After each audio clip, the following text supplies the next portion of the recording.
എല്ലാവർക്കും നമസ്കാരമുണ്ട്. അത്ഭുതകരമായ കാര്യങ്ങളായിരുന്നു ഇന്ന് എൻ്റെ മുമ്പിലേക്ക് നടന്നു പോയിക്കൊണ്ടിരിക്കുന്നത്. ചുറ്റുമുള്ള ആളുകളെല്ലാം ഇതിലൊരു വലിയ ബിസിനസ് സാധ്യതയെ എങ്ങനെ കണ്ടെത്താമെന്ന് അവർ മനസ്സിലാക്കിയില്ലോ എന്നുള്ള അത്ഭുതമായിരുന്നു എൻ്റെ മുമ്പിലേക്ക് ഉണ്ടായത്. എൻ്റെ പ്രിയപ്പെട്ട സുഹൃത്തുക്കളെ, ഞാൻ പറയാൻ പോകുന്നത് നമ്മുടെ തിരുനാവായ മണപ്പുറത്ത് ഇപ്പോൾ നടന്നുകൊണ്ടിരിക്കുന്ന മാമാങ്കത്തെ കുറിച്ചിട്ടാണ്. അത് മഹാമഹമാണെന്നും മാഘമാസത്തിലെ ഒരു ആഘോഷമാണെന്നും ഒപ്പം തന്നെ ഇതൊരു കുംഭമേളയാണെന്നുള്ള പല വിധത്തിലുള്ള വർത്തമാനങ്ങളൊക്കെ ഉണ്ട്. എന്തായാലും ഇത് കുംഭമേളയാണോ, മാഘമാസത്തിലെ ആഘോഷമാണോ, ഇത് മാമാങ്കമാണോ എന്നതിനെ കുറിച്ചൊക്കെ ഞാൻ എൻ്റെ ഈ ഒരു ചാനൽ തന്നെ വീഡിയോ ഇട്ടിട്ടുണ്ട്. താല്പര്യമുള്ളവർക്ക് അതൊന്നും പോയി കണ്ടു കഴിഞ്ഞാൽ നിങ്ങൾ പലവിധ സംശയങ്ങൾക്കും ഒരു ദൂരീകരണമാവും എന്നതുകൊണ്ട് മാത്രം പറഞ്ഞതാണ്. ഞാൻ നമ്മുടെ കാര്യത്തിലേക്ക് കടക്കാം. ഞാൻ ഉത്തരേന്ത്യയിൽ ഒരു വലിയ മഹാമഹം ഇതേപോലൊരു കുംഭമേള നടന്ന സമയത്ത്, ഉത്തരേന്ത്യയിൽ മാത്രമാണ് കുംഭമേള നടക്കുകയുള്ളൂ. അത് അവിടെയുള്ള 4 നദീതീരത്ത് മാത്രമേ ആ ഒരു കുംഭമേള നടത്താൻ ആചാരപരമായിട്ട് സാധിക്കുകയുള്ളൂ എന്നുള്ള യാഥാർത്ഥ്യം ആദ്യം തന്നെ നിങ്ങൾ എല്ലാവരും മനസ്സിലാക്കണം. അപ്പൊ ഇപ്പൊ നടക്കുന്ന എന്തെന്ന് വെച്ച് കഴിഞ്ഞാൽ രാഷ്ട്രീയപരമായിട്ടുള്ള ഒരു കുംഭമേള എന്നൊക്കെ നമുക്കതിന് വിളിക്കേണ്ടി വരും. എന്തായാലും ഇപ്പോ അതിന് മേലേക്ക് ആരും കയറിയിട്ടില്ല, ആരും ഇതിന് നെഞ്ചത്ത് കയറിയിട്ട് ഡാൻസ് കളിക്കുന്ന പരിപാടി തുടങ്ങിയിട്ടില്ല എന്ന് മാത്രം പറയാം. ഒപ്പം തന്നെ പറയാനുള്ളത്, ഈ കുംഭമേള എന്ന് പറയുന്ന ഈ ഒരു മഹാമഹം ഈ അടുത്ത മാസം 3-ാം തീയതിയോട് കൂടിയിട്ട് അവസാനിക്കുന്ന സമയത്ത് എന്തൊക്കെയാണ് അവിടെയുള്ള ജലത്തിന് സംഭവിക്കുക, അവിടെ വെള്ളത്തിന് സംഭവിക്കുക. ഏകദേശം 44 ലക്ഷത്തോളം പേർക്കുള്ള കുടിവെള്ളമാണ് നമ്മുടെ കേരളത്തിലെ 2ാമത്തെ വലിയ നദിയായിട്ടുള്ള ഈ ഒരു ഭാരതപ്പുഴയിലുള്ളത്. ആ പുഴയിലെ വെള്ളം എന്ത് സംഭവിക്കും, എന്ത് സംഭവിക്കില്ല എന്നുള്ള കാര്യങ്ങളൊക്കെ ഭാവിയിൽ മാത്രം എന്ന് വെച്ച് കഴിഞ്ഞാൽ ഈ മേള കഴിഞ്ഞാൽ മാത്രം ചർച്ച ചെയ്യപ്പെടാൻ പോകുന്ന ഒരു സംഗതി ആയതുകൊണ്ട് ഇപ്പൊ ഞാൻ അതിനെക്കുറിച്ച് ഒന്നും മിണ്ടുന്നില്ല. പക്ഷേ അതേസമയം തന്നെ എനിക്ക് ഭയങ്കര സന്തോഷമുണ്ടാക്കിയ കാഴ്ചകൾ എന്ന് പറയാൻ കാരണം, നമ്മുടെ ഉത്തർപ്രദേശിൽ ഇങ്ങനത്തെ ഒരു വലിയ ഗംഭീരമായിട്ടുള്ള ഒരു ആഘോഷം നടന്ന സമയത്ത്, ആ കുംഭമേളം നടന്ന സമയത്ത് പല്ല് തേക്കാനുള്ള ഒരു കമ്പ് വിറ്റിട്ട്, ഒരു പച്ച നിറത്തിലുള്ള ഒരു കമ്പ്, നമ്മുടെ നാട്ടില് ആര്യവേപ്പിന്റെ തൈ എന്നൊക്കെ പറയും, അങ്ങനെ ആര്യവേപ്പിന്റെ കമ്പ് വിറ്റ് ലക്ഷങ്ങൾ സമ്പാദിച്ച ഒരു ചെറുപ്പക്കാരന്റെ കഥ നമ്മൾ കേട്ടിട്ടുണ്ട്. ഒരു പഴയ ബൈക്കില് ആളുകളെ ആ കുംഭമേള നടക്കുന്ന സ്ഥലത്തേക്കും തിരിച്ച് ടൗണിലേക്കും കൊണ്ടെത്തിച്ചുകൊണ്ട് ലക്ഷങ്ങൾ സമ്പാദിച്ച, കോടികൾ സമ്പാദിച്ച ആളുകളുണ്ട് എന്ന് നമുക്കറിയാം. ഒപ്പം തന്നെ തൊട്ടടുത്ത് ചായക്കടകൾ തുടങ്ങിക്കൊണ്ടും അവർക്ക് വേണ്ട കമ്പിളി കൊടുത്തുകൊണ്ടും ഒപ്പം തന്നെ ഈ ഹവിസുകൾ മറ്റും വിറ്റുകൊണ്ടും മാലകൾ വിറ്റുകൊണ്ടും അവർക്ക് നിത്യം അങ്ങനെ ചുമ്മാ കഷ്ടൊന്ന് കഴിഞ്ഞു പോകാൻ കഴിയുന്ന സമ്പാദ്യം മാത്രം ഉണ്ടാക്കിയിരുന്ന ആളുകൾ ആ ഒരു കുംഭമേള കഴിയുന്നതോട് കൂടിയിട്ട് അപാരമായ സമ്പാദ്യം ഉണ്ടാക്കിയ വാർത്തകളൊക്കെ നമ്മൾ കേട്ടിട്ടുണ്ട്.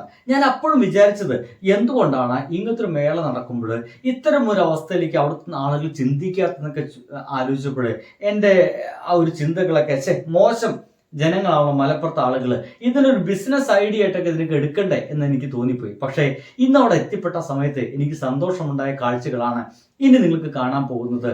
ഈ കാണുന്നതെല്ലാം അവിടെയുള്ള പ്രദേശങ്ങളിലെ ആളുകൾ അവർ വീട് മുറ്റവും ഒപ്പം തന്നെ അവർക്ക് സ്വന്തമായിട്ടുണ്ടാകുന്ന തരിച്ചായിട്ട് കിടക്കുന്ന സ്ഥലങ്ങൾ മുഴുവൻ വണ്ടികൾ പാർക്ക് ചെയ്യാൻ വേണ്ടിയിട്ട് വിട്ടുകൊടുത്തിരിക്കുകയാണ്. ഇങ്ങനെ വണ്ടികൾ പാർക്ക് ചെയ്യുന്നിടത്ത് 100 മുതൽ 50, 100 ഒക്കെയാണ് പലരും ചാർജ് ചെയ്യുന്നതാണ്. ഒരു മടിയും കൂടാതെ വണ്ടി എവിടെയെങ്കിലും ഒന്ന് പാർക്ക് ചെയ്താൽ മതി എന്നുള്ളൊരു അവസ്ഥ ഉള്ളത് കൊണ്ട് തന്നെ ഇത്തരം പാർക്ക് സ്ഥലങ്ങളിലേക്ക് ഒരു മടിയും കൂടാതെ അവരവരുടെ വാഹനങ്ങൾ കയറ്റി വിടുന്നുണ്ട്. സേഫ്റ്റിയാണ്, നമ്മുടെ സൗകര്യമാണ് നമുക്ക് മുഖ്യം. എങ്ങനെയെങ്കിലും ഇതൊന്ന് പോയി കാണണമല്ലോ എന്നുള്ളതാണ്. ഇതിന്റെ ഭാഗമായിട്ട് ദൂരെ നിന്നല്ല വരുന്ന വാഹനങ്ങൾ, വലിയ വലിയ ടൂറിസ്റ്റ് ബസ്സുകളൊക്കെയാണ് ആളുകൾ അവിടേക്ക് എത്തിപ്പെടുന്നത്. അങ്ങനെ എത്തിപ്പെടുന്ന ആളുകളെല്ലാം ഇത്തരം സ്ഥലങ്ങളിലേക്ക് എത്തുന്നു. ഒരുപക്ഷെ ഞാൻ ഈ സംസാരിച്ചുകൊണ്ടിരിക്കുന്ന സമയത്ത് നിങ്ങളുടെ മുമ്പിലൂടെ ഈ സ്ക്രോൾ ചെയ്ത് പോകുന്നത് നിങ്ങൾ കാണുന്നത് മുഴുവൻ ഞാൻ ഇന്ന് പോയെടുത്ത വീഡിയോസുകളാണ്. ഈ വീഡിയോസ് മുഴുവൻ നിങ്ങൾക്ക് കാണാൻ കഴിയുന്നത് ഒരുപാട് വീടിന്റെ മുറ്റവും അവരെ പറമ്പുകളും ഇങ്ങനെ പേ ചെയ്തുകൊണ്ട്, പണം കൊടുത്തുകൊണ്ട് നിങ്ങൾക്ക് പാർക്ക് ചെയ്യാവുന്ന പേ പാർക്കിംഗ് സൗകര്യങ്ങളാണ്. ചിലയിടത്തെല്ലാം ആ ഒരു ഗേറ്റ് പൂട്ടിയിരിക്കുന്നു, വണ്ടികൾ നിറഞ്ഞിരിക്കുന്നു, ഇനി പാർക്ക് ചെയ്യാൻ സൗകര്യമില്ല എന്നുള്ളതാണ്. ഇങ്ങനെ അവിടെ ഞാൻ അന്വേഷിച്ചപ്പോൾ എനിക്ക് കണ്ടെത്താൻ കഴിഞ്ഞ അത്ഭുതകരമായ സന്തോഷകരമായ ഒരു കാര്യം എന്താ വെച്ച് കഴിഞ്ഞാൽ, ഒരൊറ്റ ദിവസം തന്നെ 8000-ലധികം തുക, 8 രൂപയിലധികം തുക ഇങ്ങനെ പേ പാർക്കിന്റെ ഭാഗമായിട്ട് അവിടുത്തെ ചില വീട്ടുകാരൊക്കെ സമ്പാദിക്കുന്നുണ്ട് എന്നുള്ളതാണ്. വെറുതെ വേസ്റ്റായി കിടന്നിരുന്ന അവരെ ചില പറമ്പുകളെല്ലാം, അവിടുത്തെ ചില മതിലുകളൊക്കെ ഒന്ന് പൊളിച്ചു കൊടുത്തുകൊണ്ട് അവിടേക്ക് കയറ്റിക്കോളെന്ന് പറഞ്ഞുകൊണ്ട് അങ്ങനെ അവിടേക്ക് വണ്ടി കയറ്റിയിടുകയാണെങ്കിൽ അവർ നിന്ന് 50 രൂപ മുതൽ 100 രൂപ വരെയൊക്കെ അവരെന്ന് പൈസ പിരിച്ചുകൊണ്ട്, ഇനിയിപ്പോൾ ഏറെ സമയം കെടുക്കുകയാണെങ്കിൽ അത്ര തന്നെ ഒരു വലിയ തുക മണിക്കൂറുകൾ വെച്ചിട്ട് അവർ പിരിച്ചുകൊണ്ടൊക്കെ തന്നെയാണ് ഇപ്പോഴവിടെ പാർക്കിംഗ് നടക്കുന്നത്. എന്തായാലും സംഭവം അതിഗംഭീരമാണ്. എനിക്ക് ഭയങ്കര സന്തോഷമുണ്ടായി. കാരണം ഉത്തരേന്ത്യയിൽ എങ്ങനെയാണോ ഈ ഒരു മേളയെ അവിടുത്തെ സാധാരണ ജനങ്ങൾ ഉപയോഗപ്പെടുത്തിയത്, കാരണം അവിടെ മൊത്തം മാറ്റം ഉണ്ടാവുന്നതാണ്. ഇങ്ങനത്തെ മേള നടക്കുന്ന സമയത്ത് രാഷ്ട്രീയപരമായിട്ടും സാമൂഹികപരമായിട്ടും മതപരമായിട്ടും നമ്മുടെ നാട്ടിൽ വലിയ വലിയ നെഗറ്റീവായിട്ടോ ചിലപ്പോൾ ചില ആളുകൾക്ക് പോസിറ്റീവായിട്ടോ ചില ആളുകൾക്ക് വളരെ നെഗറ്റീവായിട്ടുള്ള മാറ്റങ്ങളൊക്കെ ഇത് ഉണ്ടാക്കുന്നുള്ള കാര്യത്തിൽ ഒരു സംശയവുമില്ല. ചില രാഷ്ട്രീയ മാറ്റങ്ങൾക്ക് പോലും ഇത്തരം മേളകൾ ഒരു വലിയ ഭാഗമായിട്ട് മാറുമെന്നാണ് ഞാൻ വിചാരിക്കുന്നത് കേട്ടോ. എന്തായാലും അതൊരു നല്ല മാറ്റമായിരിക്കില്ല എന്നുകൂടി എനിക്ക് വളരെ വ്യക്തമായിട്ട് തോന്നുന്നുണ്ട്. എന്തായാലും അങ്ങനത്തെ മാറ്റങ്ങൾ അവിടെ എടുക്കട്ടെ. അത്തരം ചർച്ചകളൊക്കെ നമുക്ക് വീണ്ടും ഏറ്റെടുക്കേണ്ടതുണ്ട്. പക്ഷേ ഇവിടെ ഈ ഒരു സമയത്തെ, ഈ ഒരു നിമിഷത്തെ, ഈ ഒരു നിമിഷങ്ങളെ, മണിക്കൂറുകളെ അവിടുത്തെ നാട്ടുകാർ ഏറ്റെടുത്തിരിക്കുന്നു. അവിടെയുള്ള കടകളെല്ലാം ചുമ്മാ ഈച്ചയും ആട്ടിക്കൊണ്ട് വല്ലപ്പോഴും ആ ഒരു ക്ഷേത്രത്തിലേക്ക് വരുന്ന കുറച്ച് ആളുകളൊക്കെ കാത്തിരുന്ന ആളുകൾ, അല്ലെങ്കിൽ ശ്രാദ്ധമൂട്ടാൻ വേണ്ടി മാത്രം ആ ഒരു സമയത്ത് മാത്രം ഗംഭീരമായി കച്ചവടം കിട്ടിയിരുന്ന ആ ഒരു സമീപ പ്രദേശ കടകൾ മുഴുവൻ നിറഞ്ഞിരിക്കുകയാണ്.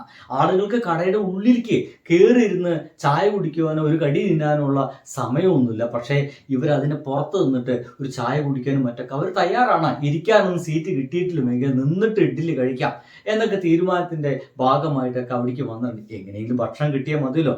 ചുരുക്കി പറഞ്ഞു കഴിഞ്ഞാൽ ഈ ഒരു 3-ാം തീയതി വരെ ചുറ്റുഭാഗത്തുള്ള കടക്കാർക്ക്, ചുറ്റുഭാഗത്തുള്ള നാട്ടുകാർക്ക്, ചുറ്റുഭാഗത്തുള്ള വീട്ടുകാർക്ക് അവരെ പറമ്പുകളൊക്കെ വെറുതെ കിടക്കുന്നത് ഇപ്പോൾ വണ്ടി പാർക്ക് ചെയ്യാനും മറ്റും കൊടുത്തുകൊണ്ട് ഒരു വലിയ സമ്പാദ്യം ഉണ്ടാക്കുന്നതാണ്. പ്രായം ചെന്ന ചില ആളുകളെ അവിടുത്തെ കുട്ടികൾ തന്നെ ഉമ്മറത്ത് മുറ്റത്ത് ഒരു കസേരയും ഇട്ടുകൊടുത്ത് അവിടെ ഇരുത്തുകയാണ്. ഉപ്പച്ച് വെറുതെ അവിടെ ഇരുന്നാൽ മതി, അല്ലെങ്കിൽ അച്ഛൻ ഇവിടെ വെറുതെ ഇരുന്നാൽ മതി. വണ്ടി വരുമ്പോൾ വലിയ വണ്ടിയാണെങ്കിൽ ഇത്ര തുകയൊക്കെ വാങ്ങിക്കുക, ചെറിയ വണ്ടിയാണെങ്കിൽ ഇത്ര വാങ്ങിക്കുക എന്ന് കൃത്യമായിട്ട് പറഞ്ഞെടുത്തുകൊണ്ട് അവരവിടെ ഇരുത്തിയിരിക്കുകയാണ്. അവർക്കൊരു വലിയ പണിയാണ് എന്ന് വെച്ച് കഴിഞ്ഞാൽ ഒരു വലിയ തുക സമ്പാദ്യം ആ വെറുതെ ഇരിക്കുന്ന ആളുകൾക്കൊക്കെ കിട്ടുന്നുണ്ട് എന്നുള്ളതാണ് നമ്മൾ മനസ്സിലാക്കേണ്ടത്. ചുരുക്കി പറഞ്ഞു കഴിഞ്ഞാൽ ഉത്തരേന്ത്യയിൽ എങ്ങനെയായിരുന്നോ ഈ സാധാരണ ജനങ്ങൾ ആ ഒരു മേളയെ ഉപയോഗിച്ചിരുന്നത്, അതേപോലെ തന്നെ ഇപ്പോൾ തിരുനാവായയിലെയും ഒപ്പം തന്നെ തവനൂരിലെയും ജനങ്ങൾ ഈ മേളയെ ഉപയോഗപ്പെടുത്താൻ തുടങ്ങിയിരിക്കുന്നു എന്നർത്ഥം. ഞാനിന്ന് തവനൂർ പോയി നോക്കുന്ന സമയത്ത് കുട്ടികളടക്കം ഉള്ള ആളുകൾ വെറുതെ വേസ്റ്റായി കിടക്കുന്ന ഒരു പറമ്പില് വത്തക്ക വിൽക്കാൻ തുടങ്ങിയിരിക്കുന്നതാണ്. വത്തക്ക മുറിച്ചിട്ട് അത് വിൽക്കാൻ തുടങ്ങിയിരിക്കുന്നു. ഞാൻ ചെല്ലുമ്പോഴാകെ 3 കഷ്ണം മാത്രമാണ് കിടക്കുന്നത്. അതിനർത്ഥം അതിനപ്പുറം കഷ്ണങ്ങൾ അവിടെ ഉണ്ടായിരുന്നു, അതൊക്കെ വിറ്റുപോയി എന്നുള്ളതാണ്. അപ്പോൾ ഒരു വലിയ സമ്പത്തിന്റെ ഒഴുക്ക് ഇതിന്റെ ഭാഗമായിട്ട് ചുറ്റുമുള്ള ആളുകൾക്കൊക്കെ കിട്ടും.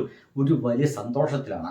ഒപ്പം ഞാൻ പറഞ്ഞു വെക്കട്ടെ, അവിടെയുള്ളൊരു പള്ളി പോലും അവിടേക്ക് വരുന്ന ആളുകൾക്ക് വിശ്രമിക്കാനും ഭക്ഷണം കഴിക്കാനും അവരെ പ്രാഥമികമായിട്ടുള്ള കാര്യങ്ങൾ നിർവഹിക്കാനുള്ള സൗകര്യത്തിന് തുറന്നു കൊടുത്തിരിക്കുന്നു എന്നതാണ്, ഒരു മടിയും കൂടാതെ. ഇതൊക്കെ തന്നെയാണ് മലപ്പുറം. ഇങ്ങനെയൊക്കെയാണ് മലപ്പുറം എന്ന് കൂടി പറയാൻ കൂടി ഈ ഒരു സന്ദർഭം ഞാൻ ഉപയോഗിക്കേണ്ട സുഹൃത്തുക്കളെ. അപ്പോൾ അടുത്ത ദിവസം കാണാം. ബൈ.